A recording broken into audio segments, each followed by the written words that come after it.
Welcome to I dream. నేను Udayasri. Present మనతో పాటు అడ్వకేట్ నాగేశ్వరరావు పూజారి గారు స్టూడియోలో ఉన్నారు. మాట్లాడదాం. Hello sir. ప్రెజెంట్ ఈ సైబర్ నేరగాళ్ళు కొత్త కొత్త మోసాలతో వస్తూ ఉంటారు. ఇప్పుడు పెద్దవాళ్ళని అంటే ఎవరైతే రిటైర్ అయిపోయి ఇంట్లో ఉన్నారో వృద్ధులని టార్గెట్ చేసి వాళ్ళు ఆన్లైన్ సైబర్ క్రైమ్ మోసాలు చేస్తూ ఉన్నారు. సో కొన్ని కోట్లల్లో లక్షలలో మోసపోయిన వాళ్ళు ఉన్నారు. అంటే వీళ్ళు ఎట్లా మోసం చేస్తూ ఉన్నారు, వాళ్ళు ఎలా మోసపోతూ ఉన్నారు, దీనికి సంబంధించి ఎలాంటి అవగాహన రావాల్సిన అవసరం ఉంది? ఫస్ట్ మీరు చెప్పినట్టు సైబర్ నేరాలలో ముసలోళ్ళే కాదు, పెద్ద ఓకే. పెద్ద పదవులు ఉన్నోళ్ళు, అవును. పోలీస్ డిపార్ట్మెంట్లో ఉన్న వ్యక్తులు, మంచి మంచి జాబులు చేసే వ్యక్తులు, తర్వాత సాఫ్ట్వేర్ ఎంప్లాయీస్, అన్ని రకాలు సైబర్ నేరాలలో మీకు బలిగానోళ్ళు లేరు జనరల్గా చెప్పాలంటే. అవును. ఇది ఫస్ట్ పాయింట్. రెండోది, ఈ సైబర్ నేరాలకు ఉన్న బ్యూటీ ఏం చెప్పనా నీకు? జనరల్గా ఎవరు మోసపోతారు? జనరల్గా చదువు రానోళ్ళు, లోక జ్ఞానం లేని వాళ్ళు, ఓకే, మోసపోతారు. సైబర్ నేరాల గొప్పతనం ఏంటంటే బాగా చదువుకున్న వాళ్ళు, అవును.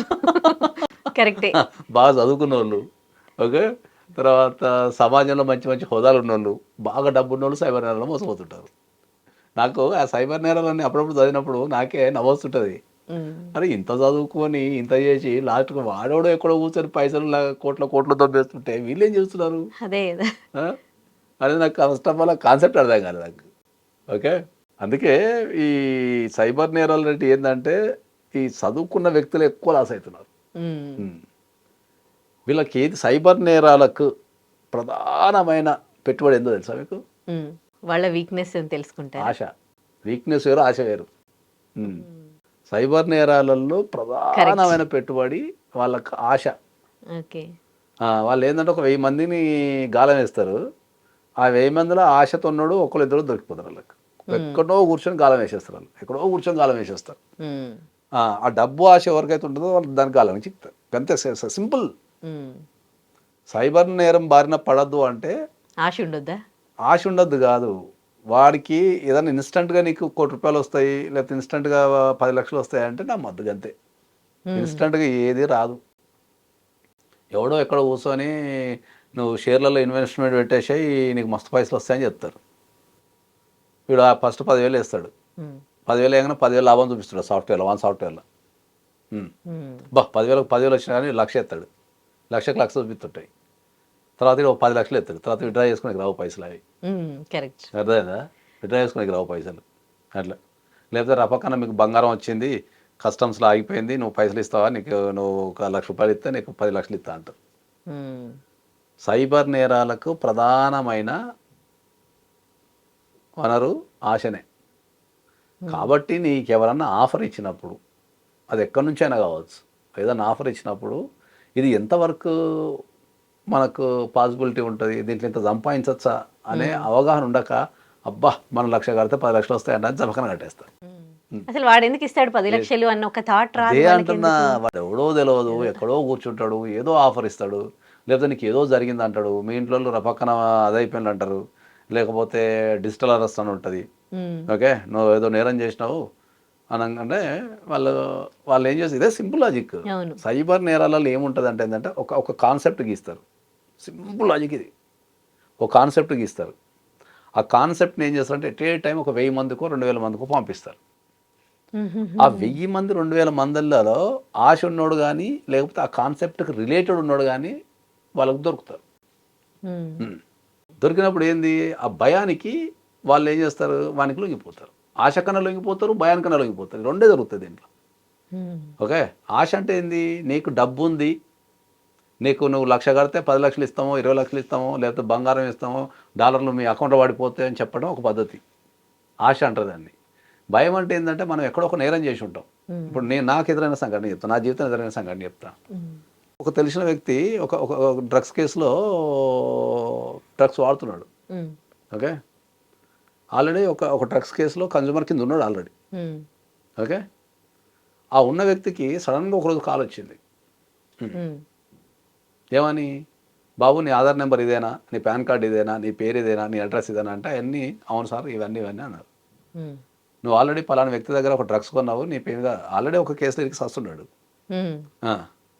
నువ్వు డ్రగ్స్ కేసు ఒక దగ్గర నువ్వు డ్రగ్స్ కొన్నావు, మాకు తెలిసింది, అరెస్ట్ చేస్తానికి వస్తున్నావు అన్నాను. ఆ భయానికి కాడ ఏం చేసి తెలుసా 5 లక్షలు కట్టేసి సార్ నన్ను అరెస్ట్ చేయక సార్ దండం పెడతారు సార్ ఉన్నాయి లేని అన్ని గీకేసి 5 లక్షలు ఆన్లైన్లో కట్టేసి అయ్యో. ఆడ గొప్పతనం ఏంటంటే ఆ కూర్చున్న వ్యక్తి పోలీస్ డ్రెస్ వేసుకొని పోలీస్ స్టేషన్ నుంచి కాల్ చేసినట్టు ఉంది వీడియో కాల్ వల్ల వాళ్ళు అదే యూనిఫామ్ లో ఉండి కాల్ వీడియో కాల్ వల్ల చేశారంట. అవునంట. వీడియో కాల్ వల్ల అది ఆ. ఇక్కడ వీడు ఎందుకు అట్లా రొంగిపోయాడంటే ఇంతకుముందు ఆల్రెడీ ఒక కేసు ఉన్నాడు కాబట్టి ఎడగొన ఆ టెన్షన్కి అమ్మో ఎన్నో ఇరుక్కుంటా నేను ఇంతకుముందు చేసినా కదా పని అని చెప్పేసి ఆ భయానికి వీడు భయపడి నిజంగానే కేసు అయిందేమో ఆల్రెడీ ఒక కేసులు ఇరికి వచ్చినా కదా మళ్ళీ ఏడవుతుంది అని చెప్పి భయానికి వాడు 5 లక్షలు కట్టేసాడు ఆ. అట్లా. ఆ. కాబట్టి సైబర్ క్రైమ్స్ అనేది ఎప్పుడు కూడా మీకు ఏ రకమైన కాల్ వచ్చినా ఏ రకమైన మెయిల్ వచ్చినా మీరు ఏదైనా ఇన్స్టెంట్గా మనీ వస్తుంది పుణ్యానికి మనీ వస్తుంది మీరు కూర్చున్న దగ్గర మనీ వస్తుంది అంటే ఫస్ట్ నమ్మకండి. రెండోది మిమ్మల్ని ఎవరు భయపెట్టినా ఏ రకంగా ఫోన్ చేసి భయపెట్టినా భయపడకుండా మీరు ఎక్స్పర్ట్ని సంప్రదించండి ఏ కాల్ వచ్చినా. ఎందుకంటే సైబర్ క్రైమ్స్లో నేను చూసినన్ని నేరాలు జనరల్గా చెప్తున్నా మనలు ఫోనోగ్రఫీ చూస్తారు చాలామంది మొబైళ్ళల్లో ల్యాప్టాప్లలో రాత్రిపూట కూర్చొని చాలామంది ఫోనోగ్రఫీ చూస్తుంటారు. కొన్ని సైట్లు ఏం చేస్తాయంటే ఏంటంటే ఈ ఐపీ అడ్రస్ని ఎక్కడి నుంచి ఫోనోగ్రఫీ చూస్తారో ఆ ఐపీ అడ్రస్ని ఆ వెబ్సైట్ ఈ ఐపీ అడ్రస్ని క్యాచ్ చేసేస్తాయి. దాని నుంచి డేటా మొత్తం తెలుసుకుంటారు. తెలుసుకుని మన ఫోన్ నెంబర్కి కాల్ చేస్తారు. నువ్వు చైల్డ్ ఫోనోగ్రఫీ చూసినావు లేకపోతే ఫోనోగ్రఫీ చూసినావు మీకు అందరికి చెప్పేస్తాము ఇప్పుడు పోలీసు వాళ్ళు వస్తున్నారు నేను అరెస్ట్ చేస్తాను అంటారు. అనగానే ఏమవుతుంది వీళ్ళు వామోని ఏమో జీవితం నాకు ఇప్పుడు ఇజ్జతంతా పోతుంది తెలిసిన భయానికి కట్టేస్తారు పైసలు. చాలా మంది అట్లా చెప్పుకోలేక చాలా మంది ఉన్నారు అట్లా. సడన్గా ఒక అమ్మాయి కాల్ చేస్తుంటుంది అమ్మాయి మంచిగా ఉంటుంది కాల్ చేస్తుంది కానీ మనం రెచ్చిపోయి ముచ్చడాడుతుంటారు అది మాట్లాడుతూ బట్టలు ఇప్పేస్తారు రికార్డ్ చేసేస్తారు కదా. దాన్ని మళ్ళీ ఏం చేస్తారు బ్లాక్మెయిల్ మళ్ళీ నీ సోషల్ మీడియాలో వేస్తా ఫేస్బుక్లో వేస్తారు అనే భయానికి ఎక్కడ ఇజ్జతి పోతుందో అనే భయానికి వీళ్ళు అడిగినంతగా అట్టేస్తుంటారు. ఎన్ని కేసులో ఇవైతే అట్లా 100 కేసులు అట్లా నీకు నువ్వు చేసే ప్రతి దొంగ పని ఎక్కడో దగ్గర రిజిస్టర్ అవుతుంది. ఆ దొంగ పని చేసుకొని వీళ్ళు ఎక్కడో దగ్గర వచ్చి మాటేసి అది చేస్తారు. ఇప్పుడు వన్స్ వీళ్ళు మనీ ట్రాన్స్ఫర్ చేసిరనుకో 12 hours 24 hours మళ్ళీ మనం ఏమన్నా చేయడానికి ఉంటుందా? అదే మనీ ట్రాన్స్ఫర్ చేసిన తర్వాత మనకు ఒక నేషనల్ నెంబర్ ఉంది కాబట్టి దాన్ని కాల్ చేస్తే ఇమీడియట్లీ అకౌంట్స్ ఫ్రీజ్ చేసేస్తున్నారు. ఓకే. ఫ్రీజ్ చేసిన తర్వాత దాన్ని ఎంక్వైరీ చేసి దాన్ని రికవర్ చేయడం కానీ ఎఫ్ఐఆర్ బుక్ చేయడం కానీ అరెస్ట్ చేయడం కానీ చేస్తున్నారు. అసలు ఇలాంటి కేసులు అలా రికవరీ అవుతున్నాయండి మనీ? పోలీసు వాళ్ళు మాక్సిమం రికవరీ చేస్తారు ఎప్పుడు కూడా. కేసు కంటే ఎక్కువ ప్రధానంగా రికవరీ మీద దృష్టి పెడతారు. ఎందుకంటే కేసు రన్ చేయాలంటే చాలా కష్టం. కేసులు పెరుగుకుంటూ పోతున్నాయి. సైబర్ క్రైమ్స్ విపరీతంగా పెరుగుతున్నాయి దేశంలో. విపరీతంగా సైబర్ క్రైమ్స్ పెరుగుతున్నాయి. సైబర్ క్రైమ్స్కి ఉన్న బ్యూటీ ఏంది అంటే నువ్వు ఈ భూప్రపంచంలో ఎక్కడ కూర్చొనైనా ఎవరినైనా మోసం చేయొచ్చు. అది గొప్ప. ఈ భూప్రపంచంలో నువ్వు ఎక్కడ కూర్చొనైనా ఎవరినైనా మోసం చేయొచ్చు.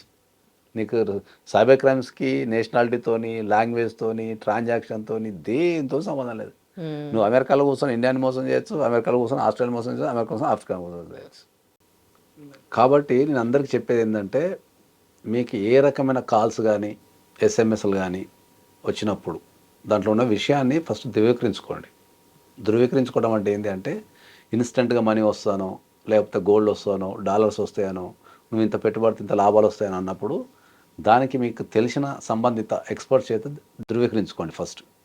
రెండోది మీకు ఎవరైనా భయపెట్టినా బెదిరించినా అంటే మీరు ఈ పని చేయటం వల్ల మీరు చిక్కులో పడిపోయారు అన్నప్పుడు కూడా మీరు ఇన్స్టెంట్గా ఒక ఎక్స్పర్ట్ని సంప్రదించి అది నిజమా కాదని తెలుసుకున్న తర్వాతనే మీరు ట్రాన్సాక్షన్ చేయండి తప్ప మీరు భయపడి భయానందనకు లోన్ అయిపోయి లేకపోతే ఏదో వస్తున్న ఆశతోని మీరు కనుక వాళ్ళతో ట్రాన్సాక్షన్ చేస్తే మీరు సైబర్ క్రైమ్లో మీరు సైబర్ మోసానికి గురైనట్టే. అది రెండోది ఏంటంటే దీంట్లో సైబర్ క్రైమ్స్లో ఏంటంటే ఒక్కసారి పైసలు పోతే రికవరీ అనేది కష్టం కొద్దిగా. కాబట్టి ఒక్కసారి ఏ ట్రాన్సాక్షన్ అయినా సరే అపరిచిత వ్యక్తులతోని అపరిచిత నెంబర్లతోని ఏ ట్రాన్సాక్షన్ అయినా సరే అది మంచిదైనా చెడుదైనా ఏ ట్రాన్సాక్షన్ చేయాలన్నా మీరు 1కి 2 సార్లు బాగా ఆలోచించి మీరు ఒక ఎక్స్పర్ట్ని సంప్రదించిన తర్వాతనే చేస్తే సైబర్ క్రైమ్స్ అంటే ఆగిపోతాయి. రైట్. Thank you.